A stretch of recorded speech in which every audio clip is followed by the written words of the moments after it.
Hello friends, welcome to smart study Bangla. বন্ধুরা, আজকের ক্লাসটা খুবই গুরুত্বপূর্ণ ক্লাস হতে চলেছে। এখন কিছু বলছি না, প্রথম থেকে শেষ পর্যন্ত দেখবেন। আজকে আপনাদের বোঝাবো যে পরীক্ষার হলে জিওমেট্রি বা মেনসুরেশনের অঙ্ক করতে গেলে ত্রিভুজ এবং সার্কেলের বেসিক জানাটা কতটা গুরুত্বপূর্ণ, এবং আপনি পরীক্ষার হলে ত্রিভুজের কনসেপ্ট থেকে ত্রিভুজ এবং বৃত্তের কনসেপ্ট থেকে আরও অনেক কিছু অঙ্কর জিওমেট্রি সলভ করে দেওয়া যায়, সেগুলো আজকে আপনারা শিখতে পারবেন। ঠিক আছে, তো প্রথম থেকে শেষ পর্যন্ত অবশ্যই দেখুন, ক্লাসটা আপনাদের অত্যন্ত ভালো লাগবে। তো আজকের যে প্রশ্নগুলো করাবো সেগুলো হচ্ছে 27শে ডিসেম্বর উদ্যান পালন প্রযুক্তি সহায়কের যে প্রশ্ন, যে কোয়েশ্চেনটা ছিল, সেই কোয়েশ্চেনে 20খানা প্রশ্ন ছিল এবং 20খানা প্রশ্ন সলিউশন আমি করব এবং দেখবো যে কত সহজে আমি আপনাদের করাচ্ছি এবং কত সহজে আমি পরীক্ষা হলে এটা করে এসেছি। ঠিক আছে, অর্থাৎ 20টা প্রশ্নের একদম সঠিক উত্তর। ঠিক আছে, কীভাবে করতে হয় তো চলুন শুরু করি। যদিও কোয়েশ্চেনগুলো ইংলিশে আছে, আমি বাংলায় এক্সপ্লেন করে দেবো, আপনারা নিশ্চয়ই করতে পারবেন। ঠিক আছে, তো দেখুন প্রথম প্রশ্নটা স্ক্রিনে এসছে, নাম্বার 21। ওকে, দেখুন প্রশ্নটা বলছে A B and C D are two chords of equal length of a circle with center O if কোণ এ ও বি সমান 60 ডিগ্রি, দেন কোণ সিওডি সমান কত। এখানে বলতে চাইছে একটি বৃত্ত যার কেন্দ্র ও, এ বি এবং সিডি হচ্ছে দুটো সমান দৈর্ঘ্যের জ্যা, কর্ড মানে হচ্ছে জ্যা, ইকুয়াল লেন্থ হচ্ছে সমান দৈর্ঘ্যের, এবং কোণ এ ও বি দেওয়া আছে 60 ডিগ্রি আর সিওডি সমান কত। যদি আপনাদের আমি বৃত্তের ক্লাস করাতাম, যদি একদম জিওমেট্রির বেসিকে করাবো, ভালো লাগবে আপনাদের নিশ্চয়ই এবং সব কনসেপ্ট জানতে পারবেন। তো এই পরীক্ষা হলে এটা কীভাবে করলাম, একটা বৃত্তের কেন্দ্র হচ্ছে ও এবং সমান দৈর্ঘ্যের জ্যা দুটো বৃত্তের বিপরীত পার্শ্বে অবস্থিত, এটা এ বি, এটার যা দৈর্ঘ্য, এটা সিডি, এটার তাই দৈর্ঘ্য। ঠিক আছে, এবং এখানে দেওয়া আছে কোণ এ ও বি, এই কোণটা দেওয়া আছে 60 ডিগ্রি। তাহলে এই যেটার দৈর্ঘ্য যেহেতু সমান, তাহলে এও বৃত্তের কেন্দ্রে সেম কোণ উৎপন্ন করবে, অর্থাৎ কোণ সিওডি হয়ে যাবে 60 ডিগ্রি। এটা হয়ে যাবে অ্যান্সার অপশান নাম্বার সি। এটা আর কোন কনসেপ্টে আসে, এটা আসে বিপ্রদীপ কোণের কনসেপ্টে। এখানে দেওয়া আছে এটা এ ও বি 60 ডিগ্রি, তাহলে এটা হচ্ছে বিপ্রদীপ কোণ, এটা হয়ে যাবে 60 ডিগ্রি। ঠিক আছে, ঠিক আছে, এটা হলো প্রথম প্রশ্নের সলিউশন। বৃত্তের জিওমেট্রি কনসেপ্টে এটা আছে। ঠিক আছে, ডিটেলস ক্লাস করাবো। ঠিক আছে, নেক্সট প্রশ্ন দেখুন, নেক্সট প্রশ্ন কি আছে। নেক্সট প্রশ্ন হচ্ছে নাম্বার 22, অর্থাৎ বেশিক্ষণ লাগবে না করতে পরীক্ষার হলে, কনসেপ্ট জানা থাকলে, সেটাই হচ্ছে ব্যাপার, সেটাই মেন হচ্ছে উদ্দেশ্য ক্লাসের। If the length of a side of rhombus be 6 cm and one of the angles between the sides be 60, then the area of the rhombus in square centimeter. এখানে বলেছে একটি রম্বসের বাহুগুলির দৈর্ঘ্য হচ্ছে 6 সেমি করে, আর রম্বসের 4টি বাহুর দৈর্ঘ্যই সমান হয় বর্গক্ষেত্রের মতোই। ঠিক আছে, কিন্তু কোনগুলো 90 ডিগ্রি নয়। বর্গক্ষেত্র আর রম্বসের মধ্যে পার্থক্য হচ্ছে বর্গক্ষেত্রেরও 4টে বাহু সমান, রম্বসেরও 4টে বাহু সমান, কিন্তু বর্গক্ষেত্রের কোণগুলো 90 ডিগ্রি আর রম্বসের কোণগুলো 90 ডিগ্রি নয়। কিন্তু রম্বসের কর্ণগুলো পরস্পরকে লম্বভাবে ছেদ করে, অর্থাৎ 90 ডিগ্রিতে ছেদ করে। কিন্তু এখানে যে রম্বসের বার করতে দিয়েছে এরিয়া, রম্বসের যে ক্ষেত্রফল বার করতে দিয়েছে, সেই ক্ষেত্রফলটা কিন্তু এখানে এই সূত্র অনুযায়ী কাজ হবে না, এখানে কিন্তু ত্রিভুজের কনসেপ্ট আসবে। ঠিক আছে, তো ত্রিভুজের কনসেপ্টে কীভাবে করা যায় দেখুন। এখানে বলেছে একটা রম্বস আমি আঁকছি, রম্বস, এটা রম্বস আঁকলাম। রম্বসের 4টে বাহু দৈর্ঘ্য 6 করে, 6 6 6 6। এখানে বলেছে দুটো বাহু দ্বারা তৈরি যে কোনো একটা কোণ 60 ডিগ্রি, তাহলে আমি ধরলাম এটা হচ্ছে 60 degree, A B C D rhombus. ঠিক আছে, রম্বসের বিপরীত কোণগুলো, আপনার সামনে যে কোণগুলো হয় সেগুলো পরস্পর সমান হয়। এটা যদি 60 ডিগ্রি হয়, এটা কত হবে, এটাও হবে 60 ডিগ্রি। তাহলে এগুলো কত করে হবে, একটা চতুর্ভুজে 4টে কোণের সমষ্টি হচ্ছে 360 ডিগ্রি। এটা যদি 60 60 120 হয়, তাহলে পড়ে গেলো 240, তাহলে এটাও 120, 120, এটাও হচ্ছে 120। ঠিক আছে, এবার এইখান থেকে তো আর এরিয়া বার করা যাবে না, রম্বসের যে সমস্ত সূত্রগুলো দেওয়া আছে সেই সূত্রগুলোতে তো এরিয়া বার করা যাবে না। তাহলে এখান থেকে আমি কিভাবে বার করবো, ত্রিভুজের কনসেপ্ট দিয়ে। তো দেখা যাক, এখান দিয়ে যদি আমি একটা কর্ণ টেনে দিই, এই কর্ণটা এই কোণ দুটোকে কি করবে, হাফ হাফ করে দেবে। অর্থাৎ 120 ডিগ্রিটাকে হাফ হাফ করলে কত হয়, 60 হয়ে যাবে। অর্থাৎ ওপরের এই কোণটা হয়ে যাবে 60 ডিগ্রি, এটাও হয়ে যাবে 60 ডিগ্রি। ঠিক আছে, এবার এখানটা একটু লক্ষ্য করে দেখুন তো, এই যে ত্রিভুজটা আমি পেয়েছি, এই ত্রিভুজটা হচ্ছে এ বি সি, যেখানে এ কোণ 60 ডিগ্রি, ওপরের এই কোণটা হচ্ছে 60 ডিগ্রি, নিচের সি কোণটা হচ্ছে 60 ডিগ্রি। তাহলে এটা কি হয়ে গেল, এটা হয়ে গেল সমবাহু ত্রিভুজ। অর্থাৎ সমবাহু ত্রিভুজের 3টি কোণ 60 ডিগ্রি এবং 3টে বাহুই সমান। আর এগুলো দেওয়া আছে 6 করে, 6 6, তাহলে এটাও নিশ্চয়ই 6 হবে। অর্থাৎ এই কর্ণটার দৈর্ঘ্য কত হবে, 6 হবে। এবার আমাকে এরিয়া বার করতে হবে। এখানে একটা সমবাহু ত্রিভুজ আছে, এখানেও একটা সমবাহু ত্রিভুজ আছে, অর্থাৎ দুটো সমবাহু ত্রিভুজে যদি এরিয়া যদি আমি যোগ করে দিই বা ক্ষেত্রফল যোগ করি, তাহলে রম্বাসের ক্ষেত্রফলটা পেয়ে যাবো। অর্থাৎ আমি ত্রিভুজের কনসেপ্ট দিয়ে বোঝানোর জন্য আমি বোঝাচ্ছি, রম্বাসের সূত্র আমি ভুলে গেছি ধরুন পরীক্ষার হলে, ত্রিভুজের কনসেপ্ট দিয়ে করা যাবে কিনা, করা যাবে সেটাই দেখাচ্ছি। অর্থাৎ আপনাকে জিওমেট্রি 2D ফিগার অর্থাৎ বৃত্ত এবং ত্রিভুজের জিওমেট্রির বেসিক জানতে হবে, তবেই অ্যাডভান্স করা যাবে। ঠিক আছে, তো এটার ক্ষেত্রফল কি, সমবাহু ত্রিভুজের ক্ষেত্রফল √3/4 ইন্টু বাহুর স্কোয়ার। ঠিক আছে, এটা হচ্ছে সূত্র। বাহু মানে কত, বাহু মানে এখানে 6, তাহলে এখানে দিলাম 6 স্কোয়ার। এরকম সমবাহু ত্রিভুজ কটা আছে, দুটো আছে, একটা দুটো, এই জন্য 2 দিয়ে গুণ করছি। তাহলে কত হবে, √3/4 ইন্টু 36 ইন্টু 2, 2 কেটে গেল, এটা 18 দুগুণে 36, অর্থাৎ 18√3 স্কোয়ার সেন্টিমিটার হয়ে যাবে রম্বাসটার, গোটা রম্বাসটার ক্ষেত্রফল। ত্রিভুজের কনসেপ্ট দিয়ে কিন্তু রম্বাস বুঝিয়ে দিলাম, পরীক্ষা হলে এটাই হয়ে যাবে অ্যান্সার, এবং অপশান নাম্বার বি হয়ে যাবে অ্যান্সার। জিওমেট্রি ছেড়ে দেওয়ার কিছু নেই, পরীক্ষা হলে এইভাবে করতে হবে। নেক্সট প্রশ্নে আসছি। তো বন্ধুরা নেক্সট প্রশ্ন হচ্ছে 23, if the lengths of two diagonals, diagonal মানে হচ্ছে কর্ণ, অফ এ রম্বস বি 24 সেমি অ্যান্ড 10 সেমি, একটা রম্বস দেওয়া আছে যার দুটো ডায়াগোনাল দেওয়া আছে, ডায়াগোনাল মানে কর্ণ, একটা কর্ণ ধরলাম এ বি, একটা কর্ণ এ বি সমান 12 দেওয়া আছে, না সরি 10 দেওয়া আছে, 10 semi. R CD A B, sorry আচ্ছা এ বি সিডি এইভাবে করি, অসুবিধা নেই। আর সিডি কর্ণ হচ্ছে 24 cm, এই দুটো জিনিস দেওয়া আছে। এবার বলছে then the perimeter of the rhombus, perimeter মানে হচ্ছে পরিধি, পেরিমিটার মানে পরিধি, অর্থাৎ এই 4টে বাহুর যোগফল চাইছে। পেরিমিটার মানে পরিধি, এরিয়া মানে ক্ষেত্রফল। তাহলে এখান থেকে আমি কি করে পাবো, এখানে তো শুধুমাত্র কর্ণ দুটো দেওয়া আছে।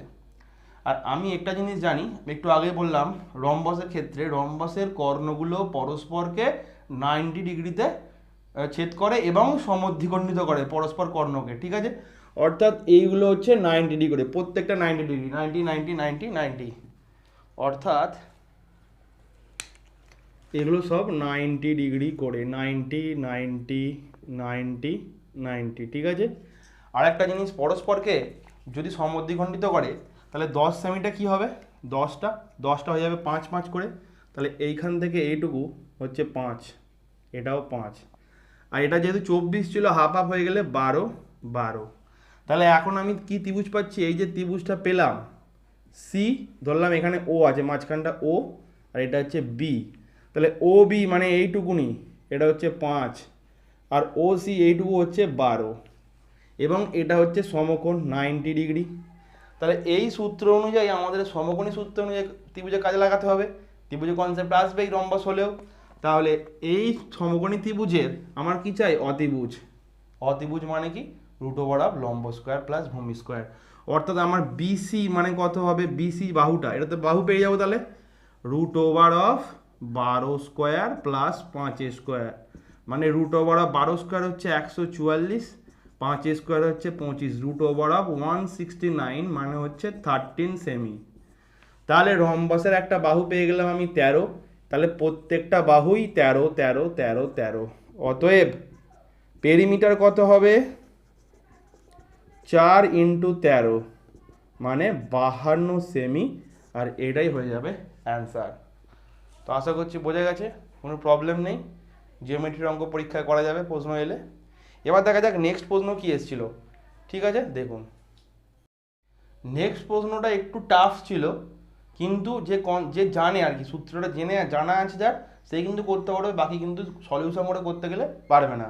কীরকম প্রশ্ন, নাম্বার 24, এই কোয়েশ্চেনটা ছিল the ratio of area, area মানে ক্ষেত্রফল, of circum circle and in circle of an equilateral triangle. Equilateral triangle মানে হচ্ছে সমবাহু ত্রিভুজ, এবং সার্কাম সার্কেল মানে পরিবৃত্ত, আর ইন সার্কেল মানে হচ্ছে অন্তবৃত্ত। অর্থাৎ ছবিটা কীরকম, এটা হচ্ছে একটা সমবাহু ত্রিভুজ। সমবাহু ত্রিভুজ মানে যার প্রতিটা বাহু দৈর্ঘ্য সমান, অর্থাৎ এ বি সি একটা সমবাহু ত্রিভুজ। এখানে বলে যে পরিবৃত্ত, পরিবৃত্ত মানে এটা হচ্ছে পরিবৃত্ত, আর অন্তবৃত্ত মানে হচ্ছে এটা হচ্ছে অন্তবৃত্ত। এখানে বলছে পরিবৃত্তর যে ক্ষেত্রফল আর অন্তবৃত্তর যে ক্ষেত্রফল তার অনুপাত। এর উত্তর হবে অপশান নাম্বার এ, 4:1। এটা যা জানা, আমার জানা ছিল, পরীক্ষা হলে আমি টিক করে দিয়ে চলে এলাম কোনো রকম অঙ্ক না করেই। কিন্তু অনেকে বলবে এটা তো আমি জানি না দাদা, তাহলে কী করে এটা হলো 4:1, আমাকে একটু বোঝাতে হবে। তো তাহলে ধৈর্য ধরে শুনলে আমি নিশ্চয়ই বোঝাবো, স্কিপ না করে শুনতে হবে এবং দেখতে হবে যে কীভাবে হচ্ছে।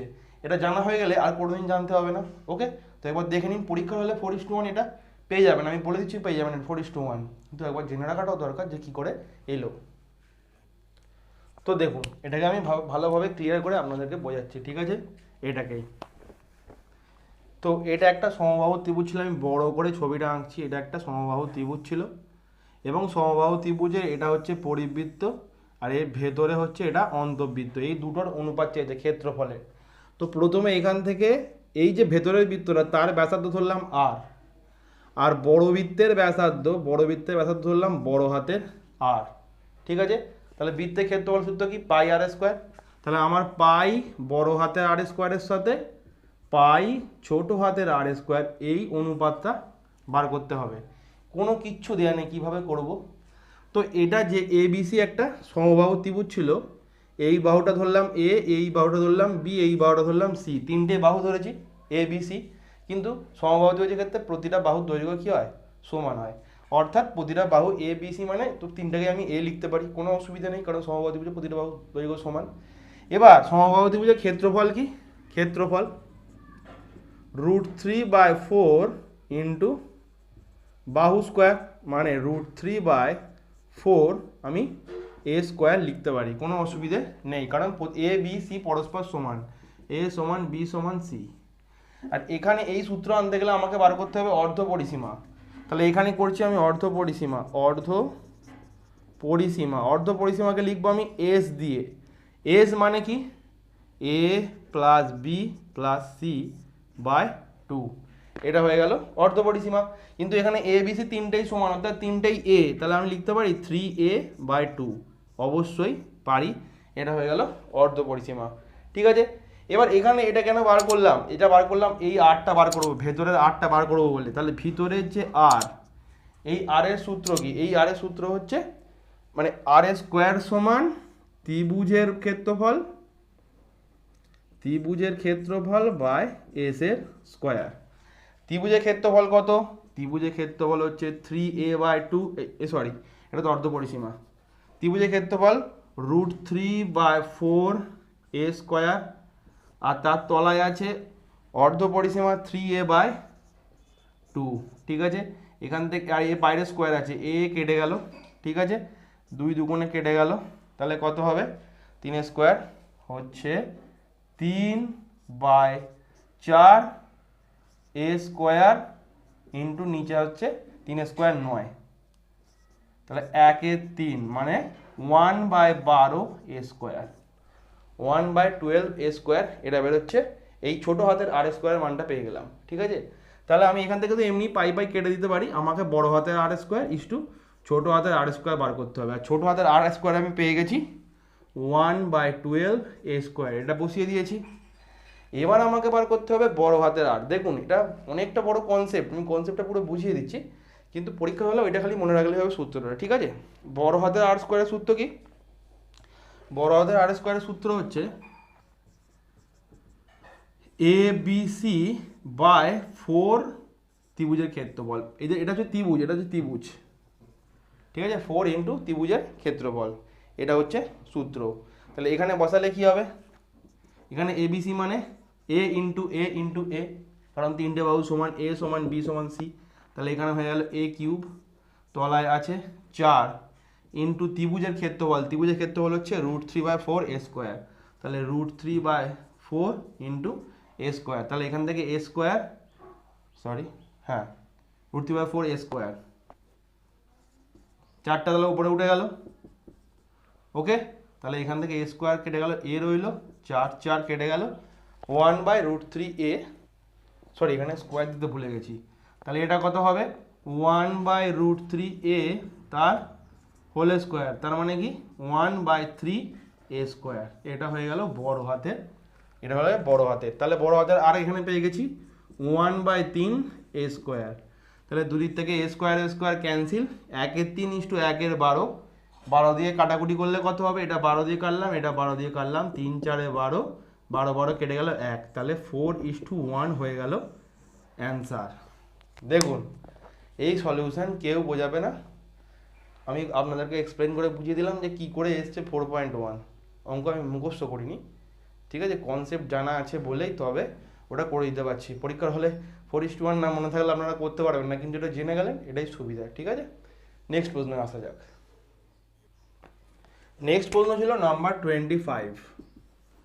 এখানে বলছে if the curved surface area of A solid spear মানে হচ্ছে গোলক, আর কার্ভড সারফেস এরিয়া মানে হচ্ছে বক্রতলের ক্ষেত্রফল, be numerically equal to 3 times its volume, অর্থাৎ এটা কার সঙ্গে সমান, এ 3 গুণ ভলিউম মানে হচ্ছে আয়তন, অর্থাৎ বক্রতলের ক্ষেত্রফলের 3 গুণ সেটা এই গোলকটারই আয়তনের সঙ্গে সমান। তাহলে গোলকের বক্রতলের ক্ষেত্রফল কি আর আয়তনের ক্ষেত্রফল, এই আয়তনটা কি, সেই সূত্রটা জানলেই আমি পেয়ে যাব। বক্রতলের ক্ষেত্রফল হচ্ছে 4πr² আর ক্ষেত্রফলের এই আয়তনের সূত্র হচ্ছে 4/3 πr³। ভলিউমটা এটা হচ্ছে আয়তন, এর 3 গুণের সাথে এই বক্রতলের ক্ষেত্রফলটা সমান। তাহলে এখানে চেয়েছে যে ব্যাসার্ধ কত, তাহলে এখান থেকে 3 কেটে গেল, 4π কেটে গেল, r² কেটে এখানে রইল 3টে r এর মধ্যে r, তাহলে r সমান কিছু পড়ে নেই মানে এখানে 1 আছে, 1 ইউনিট, এটা হয়ে গেল অ্যান্সার। ইউনিট কেন, কারণ এখানে সেন্টিমিটার বা মিটার কিছুই বলেনি, সেই জন্য এটা হয়ে গেল 1 ইউনিট। বোঝা গেল? আশা করছি বোঝা গেছে। নেক্সট প্রশ্ন যাই আমরা, নেক্সট প্রশ্ন 26। তো মেনসুরেশনের ক্ষেত্রে গোলক, তারপরে শঙ্কু, লম্ববৃত্তাকার চোঙ, এগুলোর সূত্রগুলো মনে রাখা খুবই দরকার। মিনিমাম বক্রতলের ক্ষেত্রফল, সমগ্রতলের ক্ষেত্রফল আর আয়তন, এই 3টে সূত্র মনে রাখতে হবে 3D ফিগারের ক্ষেত্রে। এবার হচ্ছে নাম্বার 26, বলছে if the ratio of volumes of 2 right circular কোন, রাইট সার্কুলার কোন মানে হচ্ছে লম্ববৃত্তাকার শঙ্কু, কোন মানে হচ্ছে শঙ্কু, ঠিক আছে, রাইট সার্কুলার কোন, ঠিক আছে, এটা হচ্ছে আর, এটা হচ্ছে এইচ, আর এটা হচ্ছে এল। কেন লিখলাম, এখানে বলছে if the ratio of volumes of দুটো আছে আর কি, দুটো কোণ আছে, এইরকম দুটো কোণ আছে, ঠিক আছে, এদের ভলিউম মানে হচ্ছে আয়তন, এর আয়তনের সূত্র কি 1/3 πr²h, ঠিক আছে, এটা হচ্ছে এর আয়তন। আর এর আয়তন আমি এইটাকে ধরছি বড় হাতের আর, বা ছোট হাতের আমি ধরছি এটাকে r2 ধরছি, এটা r2, আর এটাকে আমি r1 ধরলে ভালো, r1 h1 l1 r2 h2 l2, এটাই ভালো হবে, r1 h1 h2 1/3 πr² h2, ঠিক আছে, এইটাই বলে দেওয়া আছে কোয়েশ্চেনে, এটা বলে দেওয়া আছে। এবার বলছে যে the ratio of the radius of their bases is 4:5, অর্থাৎ এদের ব্যাসার্ধর অনুপাত হচ্ছে 4:5। তাহলে এর ব্যাসার্ধর জায়গায় আমি বসাতে পারি 4, এর ব্যাসার্ধর জায়গায় বসাতে পারি আমি 5। এখান থেকে আমার h1 h2 অর্থাৎ উচ্চতার অনুপাত বার করতে দিয়েছে, h1 h2 1/3 পাই কেটে গেল, 4² মানে 16, 5² মানে 25, তাহলে h1/h2 যদি আনতে চাই, h1/h2, তাহলে 25-এর তলায় নিয়ে যেতে হবে আমাকে 16, অর্থাৎ 25:16 হয়ে যাবে অ্যান্সার। কোথায় আছে, অপশান নাম্বার ডি, 25:16, এটাই হয়ে যাবে অ্যান্সার, ঠিক আছে।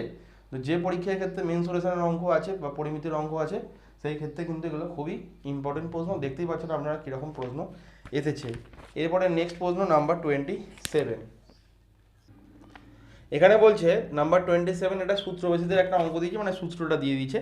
If I B the simple interest on a some of RSP at the rate of R% per Anam for T years দেন, অর্থাৎ এখানে সূত্রটা যাচ্ছে কোন সূত্রটা হবে।